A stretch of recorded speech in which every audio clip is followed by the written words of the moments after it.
Minhas amigas, meus amigos, meu abraço.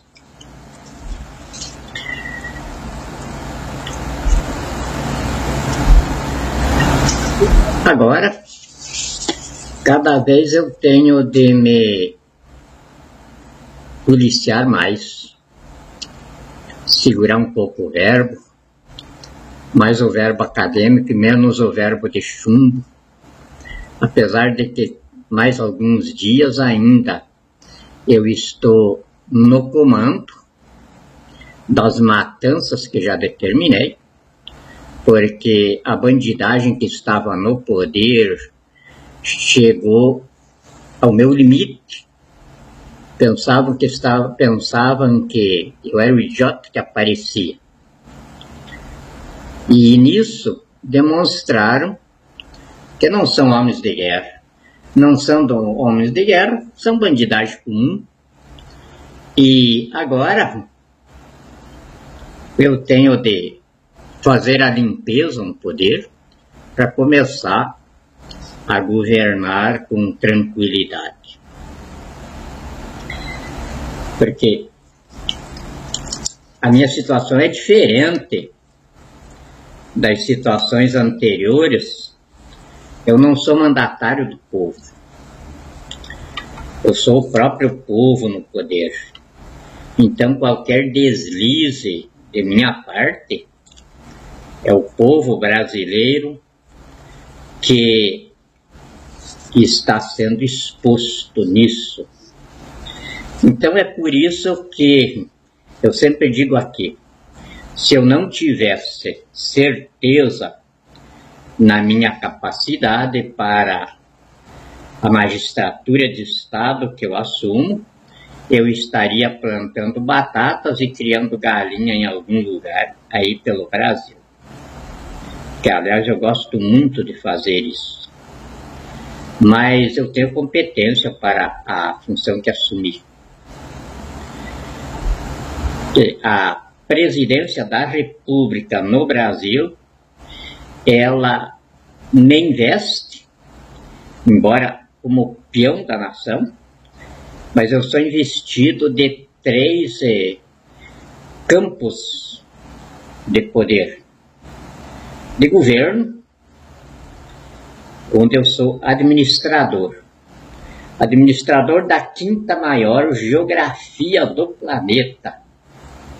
5 regiões geográficas diferentes. O maior aquífero potável do planeta. Temos aqui água potável para suprir a vida na Terra por mais 5.000 anos, nesse índice de crescimento demográfico que nós temos hoje.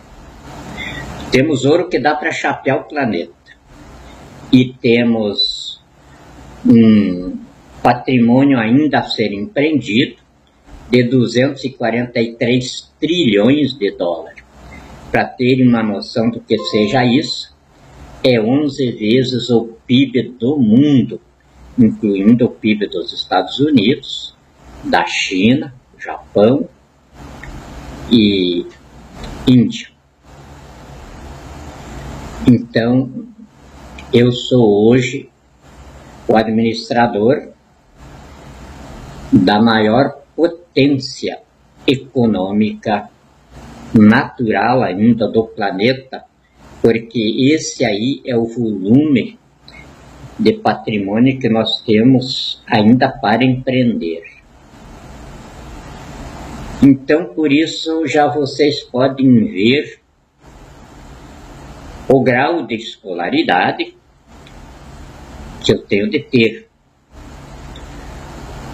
o grau de informação e de domínio da vida civilizada, que também tenho de somar a isso. E aí, sou também o comandante supremo e autoridade suprema das Forças Armadas. Nesse item não somos a maior potência bélica do mundo. Nós estamos entre as 14 mais respeitadas. E sou o magistrado de Estado. Essa investidura é pesada, porque nela ou eu peço de joelhos, como depois de D. Pedro II para cá, não tivemos nenhum presidente, infelizmente, incluindo os 5 militares, que comparecesse aos foros internacionais com a tranquilidade de que ali não tinha ninguém superior a eles. Mas agora chegou a vez do Brasil.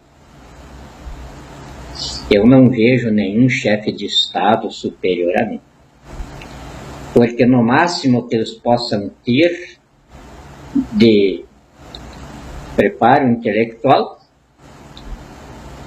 é o mesmo grau de escolaridade que eu tenho.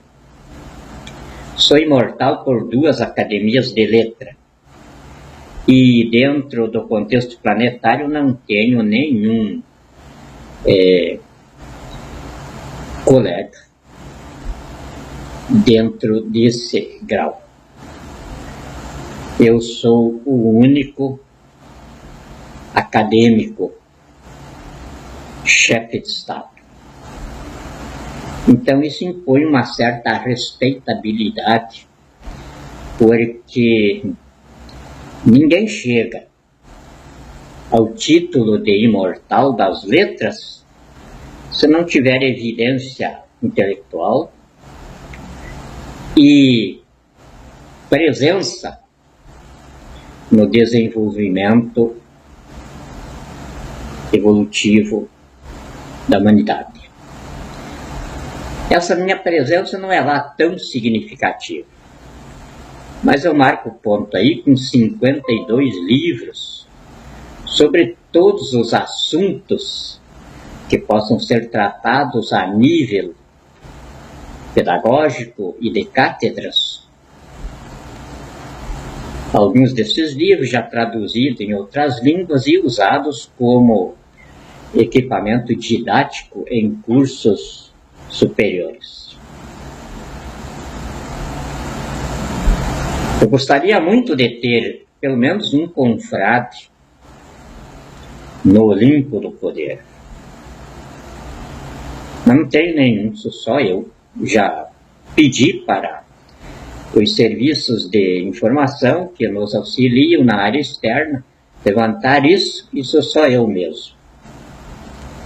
Então, com isso aqui, não é um orgulho meu, é uma responsabilidade imensa que eu tenho.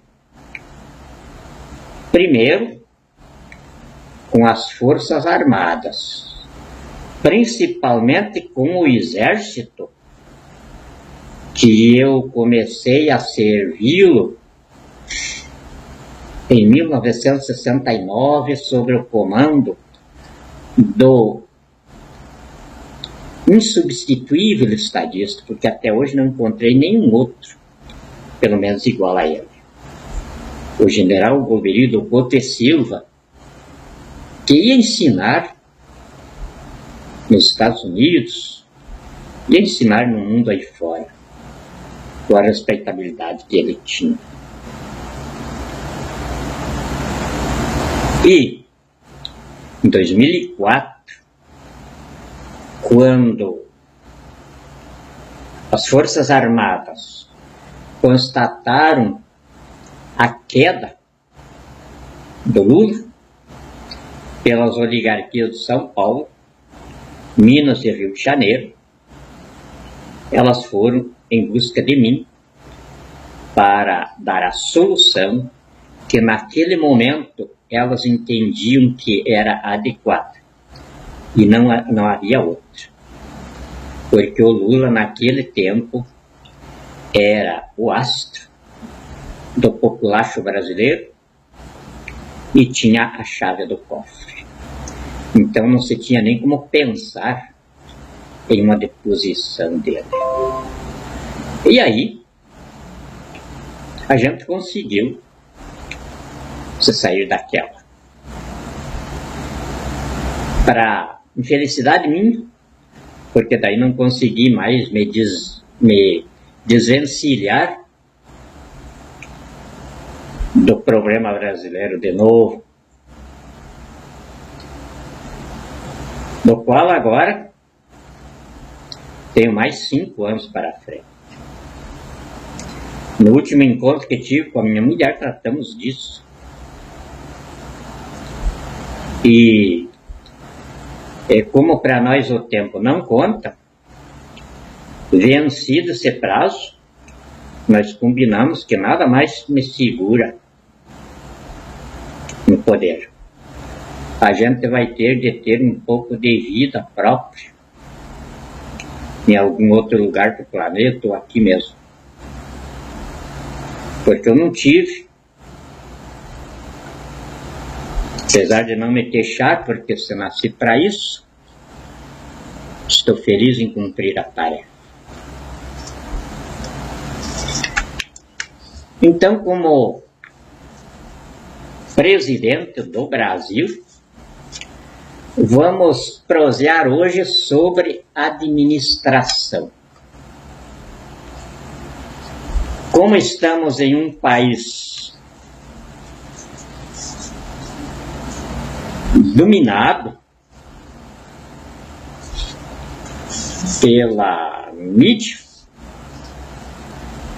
onde ninguém tem cérebro próprio, porque a propaganda pensa tudo por todos, porque todos nascem e vivem para consumir, sem saber por que nascer e por que consomem. Então eu tenho de começar como a gente aprende quando vai lá para os Estados Unidos. Todos os nossos economistas aqui, administradores de empresas, vão fazer o doutorado lá e daí vêm lá com esse mesmo jeito que eles ensinam lá. Bota o terninho, a gravatinha, porque os americanos dizem, eles fizeram uma experiência lá dizendo que quando a pessoa se apresenta assim como eu estou aqui, a audiência dela cai em mais de 40%. Se ela botar uma gravata, um palitózinho e passar um pozinho na cara aí, um batom no beijo, a audiência pode chegar até a 100%. Eu ainda não me habituei com essas coisas. Eu sempre tinha uma amiga minha aqui que tentou fazer isso, mas depois me deu uma coiseira na cara quando saiu aquelas coisas que ela botou, que eu não quis mais. Então eu tenho de dizer, como o marketing e como a Globo apresenta os programas dela e os nossos doutores aqui se apresentam. Eu sou o que sou, mas como um presidente engravatadinho, como o vagabundo, terrorista, cafajeste, crápula, pior da espécie, ladrão do país, Michel Temer, bota a gravatinha dele e o dedinho dele assim, daí. O gesto da maçonaria satânica. Então, o Temer não é nada, é um vagabundo, e fora disso aí, escreveu uns livrinhos aí, e se diz professor. Se fosse professor, tinha vergonha na cara, e não estava aí usurpando o poder, como um terrorista que é. Mas ele diz, com a gravatinha, eu sou professor, doutor em Direito Constitucional. Você já começa a se expor por aí, porque não existe direito constitucional. Existe o constitucionalismo, de onde emergiu a Constituição brasileira, que eu ajudei a escrever. O direito constitucional, ele ficaria lógico se criasse uma cátedra sobre a Carta Constitucional. Aí seria um direito constitucional brasileiro, um direito constitucional americano, um direito constitucional paraguaio, um direito constitucional venezuelano, um direito constitucional agora cubano. Era direito constitucional para toda parte. Mas o que existe mesmo, senhores, como ciência, como doutrina, é o constitucionalismo, oferecido por Moisés pela sua escola da tragédia do homem. Quando o povo israelita, em Assembleia Constituinte ao pé do Monte Sinai, promulgou a primeira Constituição do mundo humano, que são os 10 mandamentos. E não se precisava fazer mais nenhuma outra. Aquilo ali é suficiente. Principalmente as 3 disposições básicas dela. Com o suor do rosto terás o pão. Amarás o teu próximo como a ti mesmo, e sejas cultivador da terra. No texto dispositivo dos 10 mandamentos, isso está reduzido quase que à sua essência. Mas aí vem no direito constitucional dos 10 mandamentos, que é o Pentateuco. Então, eu sou economista, administrador de empresas,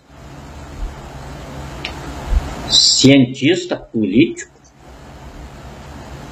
sociólogo, porque sem esses graus pedagógicos, ninguém, mas ninguém mesmo, eu desafio no mundo inteiro, ninguém pode se dizer: eu sou administrador de um país do tamanho do Brasil, que somos o 4º maior volume na vida civilizada, entre tamanho geográfico e porte nacional. E é por isso, por nós nunca, durante todos esses anos históricos, por nós nunca ter tido na presidência da República um estadista suprido desses graus de escolaridade, é que o Brasil é essa porcaria que sempre foi. Cíclico, em períodos de 5 a 8 anos, do povo capacitado para consumir, e períodos de 10, 15 anos de decadência e miséria. Porque nós não tínhamos até 64 uma planificação de construção da vocação de liberdade do povo brasileiro. Nós éramos uma coisa, uma mistura de degredados, de bandidos de toda a espécie, fugido dos seus países. Inclusive eu, na minha família foi assim, meu bisavô era da nobreza de Portugal, mas daí foi condenado ao degredo na África. Foi condenado mesmo à forca. Aí D. João, o príncipe regente, comutou a pena para degredo. E aí ele foi degredado para a África, e de lá ele fugiu para cá, num navio negreiro, que naquela época eram os judeus que faziam o comércio de escravos, de negros, para os Estados Unidos e América Latina. E aí encontraram ele lá e aí trouxeram para o Brasil. E aqui, aí ele não pôde mais voltar para Portugal. Aqui ele procriou com as escravas, onde eu sou descendente da bisavó Filomena, que hoje é a minha guardiã. Minha bisavó Filomena.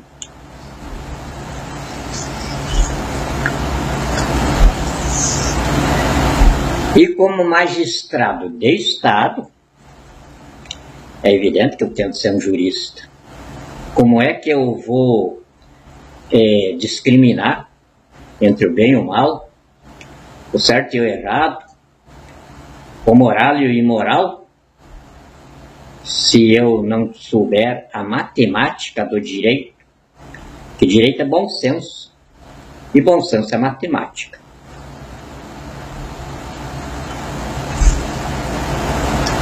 Então, com esses graus de escolaridade, eu também tenho de anexar os conhecimentos específicos em estratégias ideológicas de administração de ideias, que fica no campo da inteligência.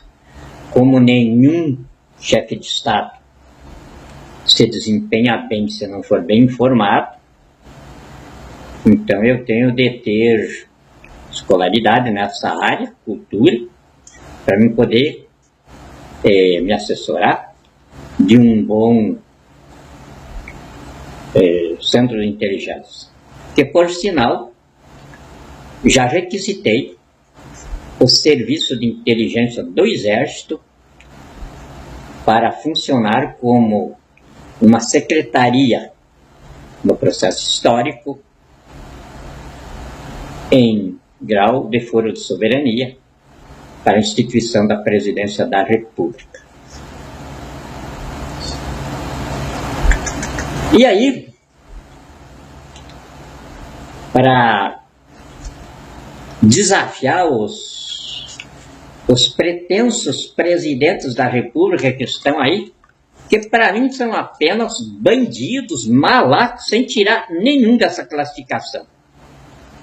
Bandidos, malacos, e se alguém deles quiser que a gente oficialize essa conversa perante qualquer foro aí, estou à disposição. Inclusive tem um desafio aí de 5 milhões de dólares para quem quiser nos levar à discussão nessa área aí, agora perante foros sérios. Não os foros que nós temos aqui, que são todos de bandidos escondidos atrás da toca. Vagabundos que se impõem pela intimidação na mercadejação forense de sentenças. Perante esses, não. Então, para desafiar Bolsonaro e a caterva toda que está aí pretendendo ser presidente, e que não vão ser presidente coisa nenhuma, vão ir todos para a cadeia. Mas eu resolvi adiar um pouquinho isso aí para a gente poder se apresentar para a nação. Porque se a nação me fez o primeiro peão deles, é claro que confia em mim. Eu não seria imortal por 2 academias de letras se fosse desconhecido da nação. Então eu sei que a nação me fez o seu primeiro peão porque me conhece e confia em mim e sabe quem eu sou. Mas o populacho não me conhece, não lê, e para me conhecer tem de ler. Então vamos pegar agora, hoje, desafiando Bolsonaro, Álvaro Dias e a caterva toda que está aí e que vão lotar depois que a gente encerrar essa brincadeira de desafios aqui, a papuda. E quero avisar que lá não vai ter cela para mulher e cela para homem, não. Vai ficar todo mundo junto lá. Tudo amontoado, como eles estão fazendo com os brasileiros que estão lá. Sem culpa. Eu estou desafiando também esses bandidos a me levarem aí para qualquer lugar onde eles queiram que eu prove isso. Os brasileiros que estão amontoados nos penitenciários. São inocentes. E por isso eu já os requisitei para comporem as minhas forças operacionais de campo, que já estão sendo administradas pelo meu comandante de campo, que é o capitão de mar e guerra, Ricardo Salgado Moraes. Eita, Ricardo. Vocês não conhecem ele, mas quando ele chega nos quartéis aí, o pessoal se arrepia tudo. Ricardo Salgado Moraes. É fuzileiro naval. Eu gostaria que vocês aprendessem um pouco sobre militarismo para saber o que é um fuzileiro naval, o que é um marine, o que é um atirador de elite. O meu administrador de campo, que está administrando aí o pessoal do PCC, do CV, e por falar nisso, amanhã eu vou mandar no Banco Central, na Caixa Econômica Federal, no Banco do Brasil, já uma visita desse pessoal meu aí de campo, para dizer para os gerentes lá, os diretores, que o depósito que eu pedi para ser colocado na minha conta, por sinal no Banco do Brasil, não foi suprido. E esses meus meninos aí, sob o comando do Ricardo Salgado Moraes, eu gostaria que vocês soubessem quem é ele. Isso se a Marinha e as Forças Armadas disserem, mas eu acho que não vão dar o recado. É ele que escolheu esses meninos. De dentro do PCC, do CV, dos carecas do ABC, Comando Vermelho MT, enfim, a gente pegou dos 58 organismos do crime comum de campo aí, a gente escolheu os melhores. E não tem nada clandestino, não. Foi tudo bem legalizado perante o Supremo Tribunal Federal, deferido por eles, deferido pela Procuradoria-Geral da República, aceito pelos comandos militares, enfim, coisas que, é claro, um jurista que escreveu a Constituição da República sabe fazer. São brasileiros que, não obstante estarem aí com a pecha de bandidos, eles são o produto dos bandidos que estão no poder. Isso eu aprendi na escola.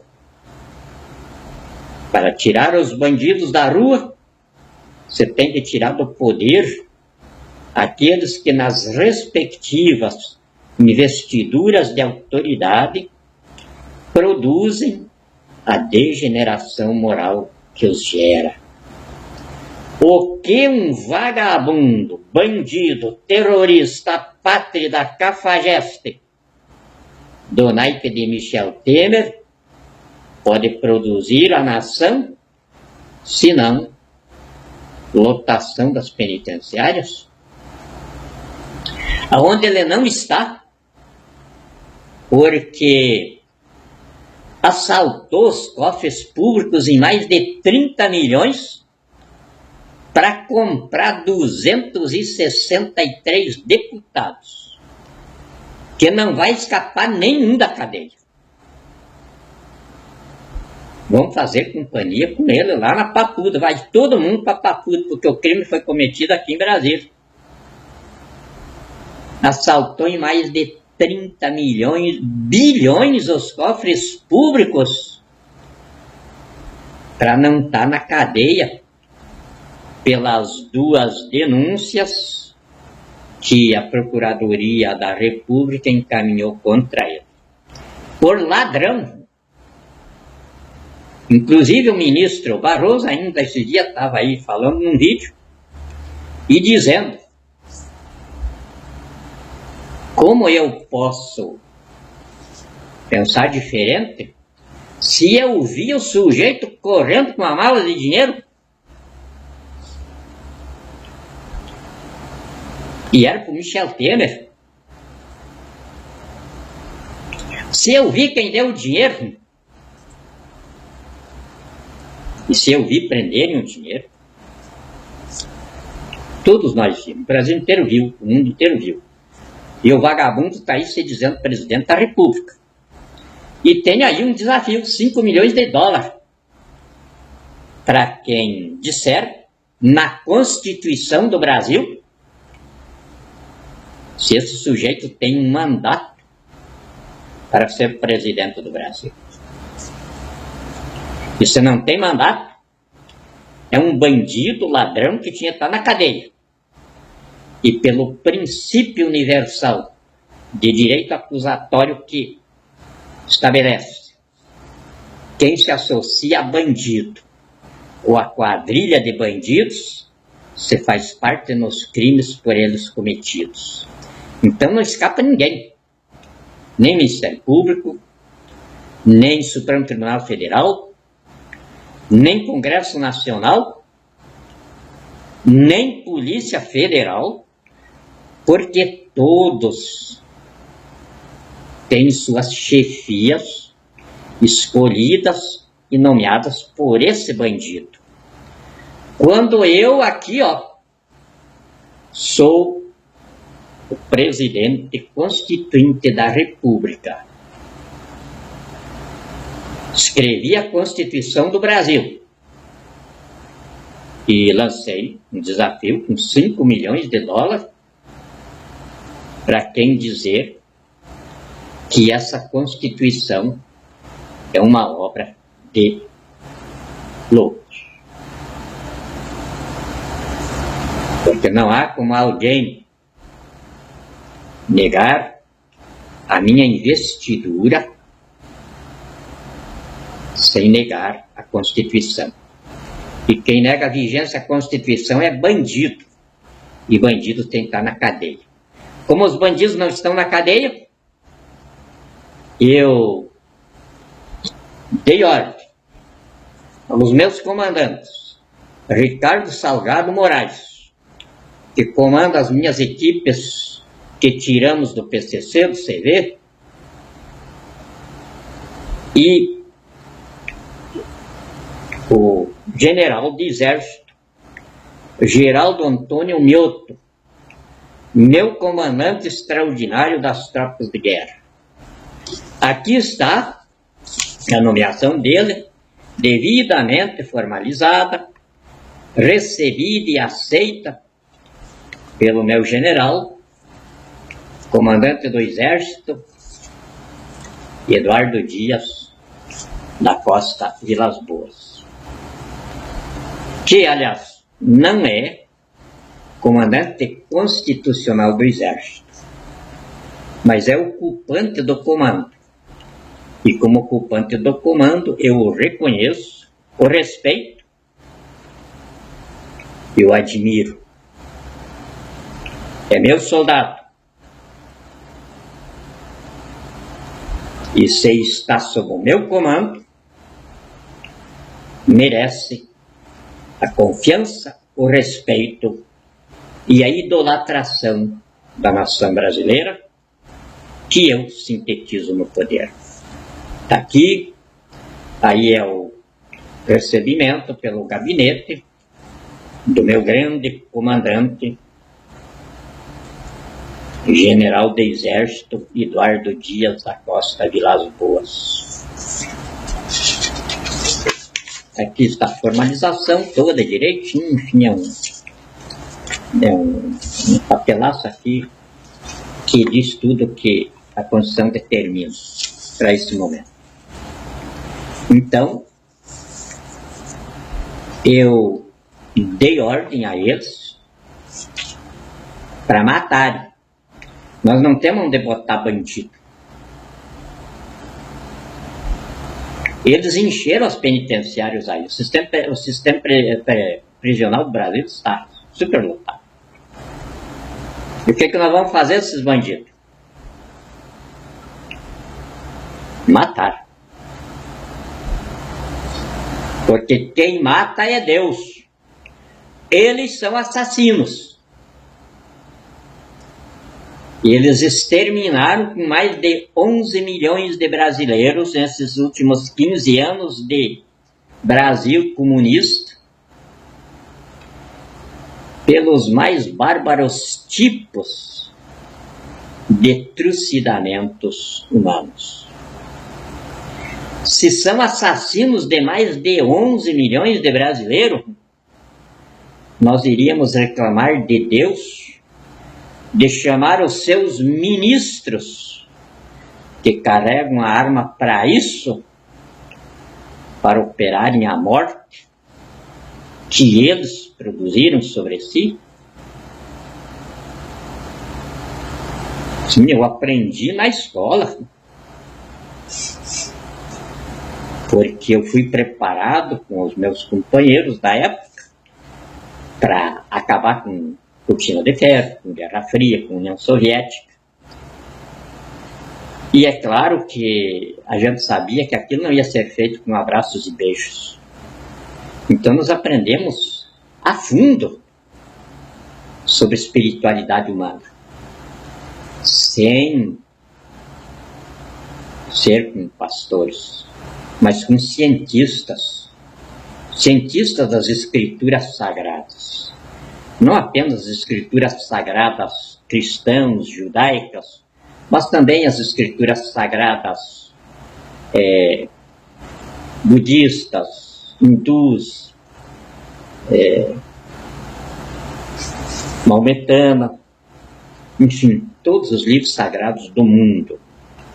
Os cientistas que nos produziram em laboratório dissecaram o que tinha ali dentro para nos ensinar o que é Deus.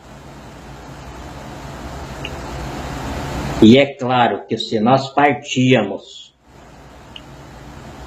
para uma missão em que deveriam ser frequentes os confrontos, nós tínhamos de saber de que o que estivesse a nossa mira era um ser humano. E então aprendemos a fundo sobre a morte. E aí não tivemos dúvida nenhuma pela ciência.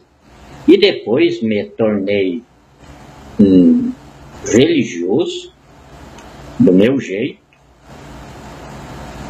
porque contra a evidência não há argumento, como dizia Herbert Einstein. E eu vi Deus como ele também viu. E então me tornei um religioso. Mas ao me tornar religioso, abençoei a ciência, de já ter me ensinado antes. E quem mata é Deus. O homem assassina. Os bandidos que estão aí no poder, que para nós, cientistas do psiquismo humano, são demônios despencados das latrinas do inferno, encarnações demoníacas aqui, assassinaram, nestes 15 anos de comunismo terrorista no Brasil, mais de 15 milhões de pessoas, hoje sendo assassinadas na base de 94 pessoas por dia só nos corredores de extermínio do SUS. E então, como está dito ali nas escrituras sagradas, que produziram a civilização cristã brasileira, o soldado não carrega arma para enfeite, porque é ministro de Deus para matar os maus em benefício dos bons. Então é Deus que mata. O soldado ministro dele é o seu instrumento de ação. Então não tenho nenhum constrangimento em ter dado as ordens para os meus comandantes, o capitão de mar e guerra, Ricardo Salgado Moraes, que está com a minha tropa de fuzileiros e o general de exército, Geraldo Antônio Mioto. São ministros de Deus, que não carregam a espada para bonito, mas para matar os maus. E os maus que eles têm na frente para fazer isso, assassinaram mais de 11 milhões de brasileiros. E mais de 60% desses nossos irmãos assassinados são velhinhos que nem aposentadoria têm. Não porque não tivessem trabalhado, mas porque os mesmos ladrões, bandidos que os assassinam, lhes roubaram a aposentadoria. Como continuam roubando? São mulheres, são crianças. Falam em aborto, mas não vi ainda ninguém falar nos bebês que morrem aos montes todos os dias nos corredores de extermínio do SUS. Alguém me condena porque eu coloquei tropas a campo para matar e não para prender? Não, a ordem de Deus que está nas escrituras sagradas que produziram a civilização brasileira, escrituras sagradas que também produziram a Constituição do Brasil, que começa em seu preâmbulo. Nós, constituintes, representando a nação brasileira, sob a proteção de Deus, promulgamos esta Constituição. E eu estava junto.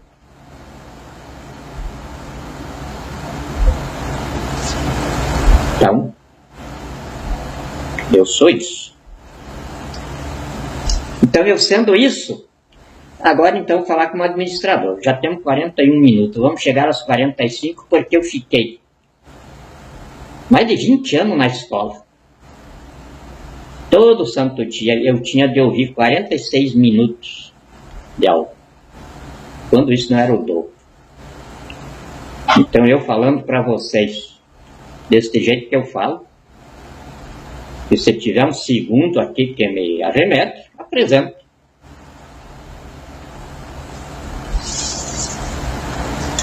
Então, como administrador, vamos pegar o campo econômico que está em badalação aí, que é dos transportadores. Vocês sabem quanto o Brasil tem de prejuízo por ano só em assaltos a caminhões, a roubo de cargas? 1 bilhão e 200 milhões de reais. E vocês sabem a que isso levou? Não levou os governantes que estão aí, nem esses que estão querendo continuá-los, a qualquer programa de contenção dos assaltantes. Porque como é que um assaltante vai trabalhar contra outro? Como é que um bandido vai querer trabalhar contra outro? Eles fazem esses espetáculos que a gente vê por aí, mas quando o país está falido, e eles ficam brigando porque não tem para repartir para todo mundo. Porque bandido, ladrão, é que nem cachorro na carniça. Enquanto o cadáver tem músculo, todos eles se ajuntam rosnando para comer cadáver. Agora, quando virem osso, aí é aquela brigarada entre os cachorros e os cobras. É assim o Brasil hoje.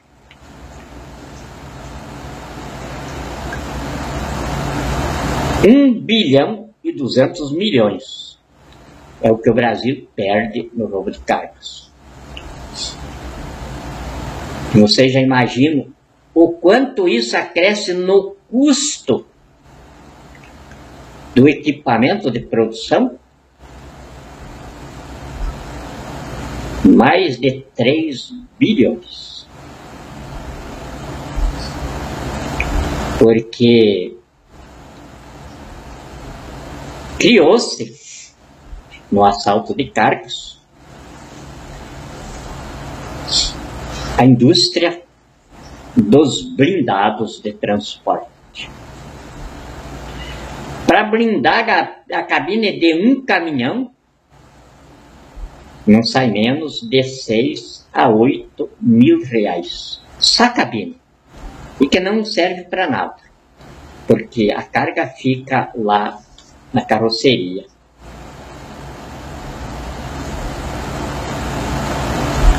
Um caminhão blindado hoje, para 25 toneladas de carga, custa mais do que a indústria toda que produz essas 25 toneladas. Os nossos governantes, porque são apenas bandidos analfabetos, nunca abriram um livro de economia, de administração, de sociologia. Eles não sabem o que fazer. Por isso vamos matá-los.